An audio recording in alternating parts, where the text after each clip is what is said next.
right, so the Enlightenment movement, which was really, it had a lot to do with a lot of complicated things which I've gone into in other shows, but it spread the concepts of rationality, reason, empiricism, and individualism, as well as the Baconianly developed scientific method throughout Europe. And it challenged a lot of religious traditions in the process. It spread deism, which was the belief that there was a divine creator, but he basically started the motor and then let the lawnmower run itself and took off somewhere else. And it spread agnosticism and outright atheism, and was a great challenge to the mystical power of the religious authorities. This, of course, included Judaism. The rabbi stranglehold still prevented Jews from exploring these new ideas. But very, very briefly, one of the things that happened was in the 11th and 12th centuries, they came up with some really impressive improvements in farming methods. They discovered how to plant and nurture winter crops, which meant you didn't basically have to half-starve to death during the winter, so they grew turnips and stuff in the winter. They also invented a shoulder harness for the horses and cattle. Before, there was a harness that the more weight they pulled, it choked.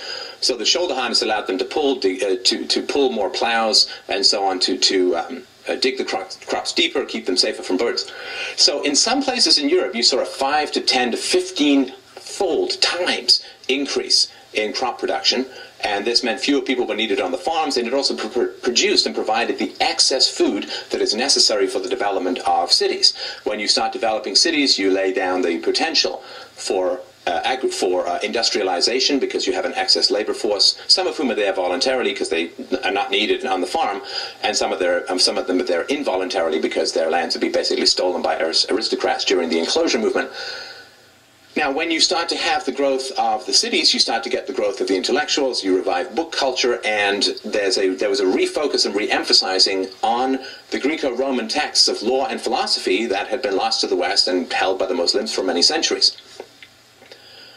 And one of the important ideas was equality before the law, and this idea began to take hold in many European countries. And at the same time, after Luther nailed his theses to the church door in Wittenberg, there was hundreds of years of religious warfare as the various sects of Christianity, of course there was the main Catholic group, and then there was the divided up Protestant groups, as Evangelians, the Calvinists, the Anabaptists, the Lutherans, and so on.